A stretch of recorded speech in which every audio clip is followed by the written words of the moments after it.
Om Swastiastu. Berjumpa kembali bersama saya, Kade Eka Surisna, dalam video pembelajaran yang berbasis Iptek Cermat. Iman, peduli, tekun, kreatif. Selamat menyaksikan.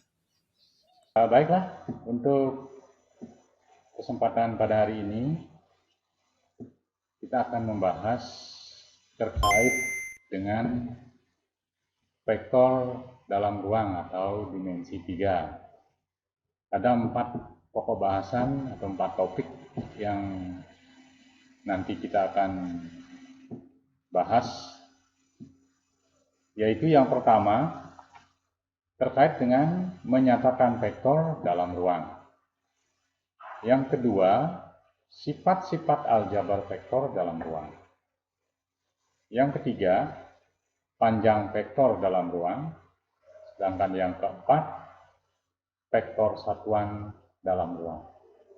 Jadi, 4 pokok bahasan inilah yang nanti kita akan bahas pada kesempatan pertemuan kita hari ini.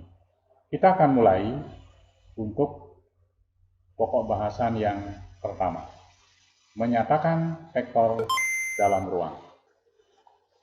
Vektor dalam ruang dinyatakan dengan vektor V itu sama dengan X1, Y1, Z1, atau dapat juga dinyatakan dalam bentuk kombinasi linear dari vektor X1 dengan vektor satuan I ditambah Y1 dengan vektor satuan J ditambah Z1 dengan vektor satuan K. Vektor V dapat digambarkan dalam grafik sebagai berikut. Nah, nilai X1 dengan vektor satuan I itu searah dengan sumbu X. Nilai Y1 itu searah sumbu Y dengan vektor satuan J. Sedangkan nilai Z1 searah sumbu Z dengan vektor satuan K. Nah, sekarang bagaimana cara menentukan berapakah besaran vektor V jika berada pada ruang? Nah, kalau digambarkan, jadi OP itu mewakili vektor P. OP sama dengan X1, Y1, Z1 dan dapat ditulis dalam bentuk kombinasi linear dengan menggabungkan nilai X1 dengan vektor satuan I ditambah Y1 dengan vektor satuan J ditambah Z1 dengan vektor satuan K. Ya, begitulah menyatakan vektor dalam ruang. Selanjutnya, kita akan membahas untuk topik atau pembahasan yang kedua tentang sifat-sifat aljabar vektor dalam ruang. Adapun sifat-sifat aljabar vektor dalam ruang adalah sebagai berikut.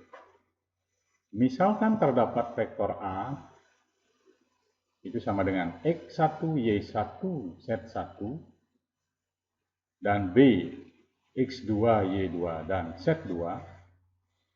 Jika M adalah bilangan real atau skalar, maka akan berlaku sifat-sifat sebagai berikut.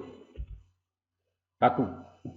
Jika vektor A sama dengan vektor B, maka dengan sendirinya X1 sama dengan X2, Y1 sama dengan Y2, demikian juga Z1 sama dengan Z2.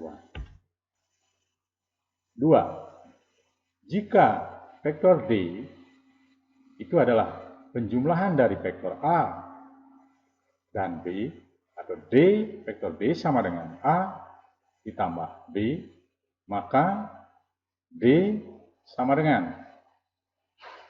jadi menjumlahkan masing-masing X1 ditambah X2, Y1 ditambah Y2, Z1 ditambah Z2.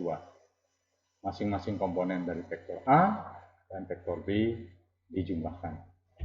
3. Jika vektor D sama dengan M kali vektor A, maka vektor D sama dengan M kali X1, M kali Y1, M kali Z1.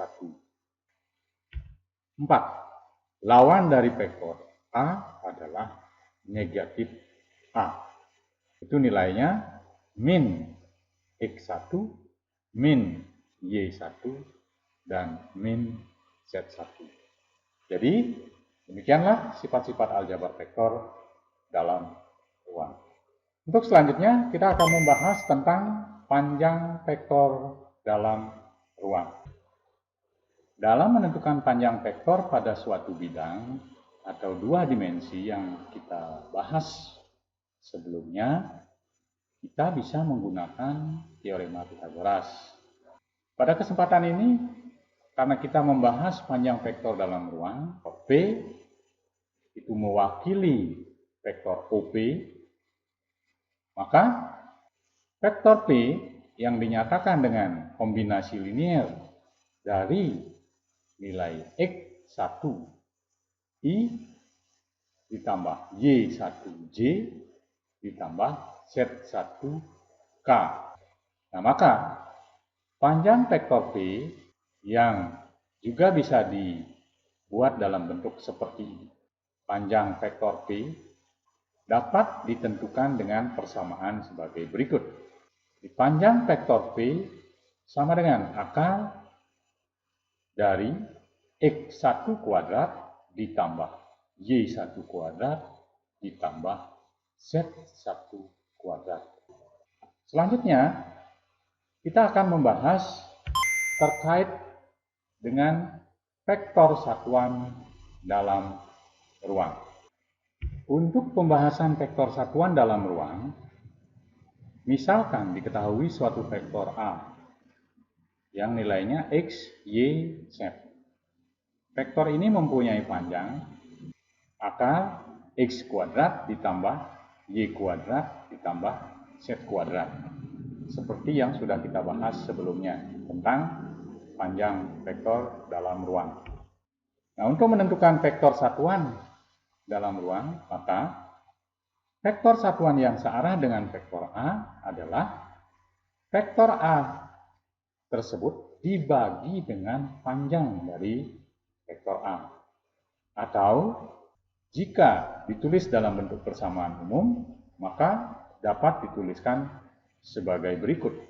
Vektor satuan A itu sama dengan vektor A dibagi panjang vektor A.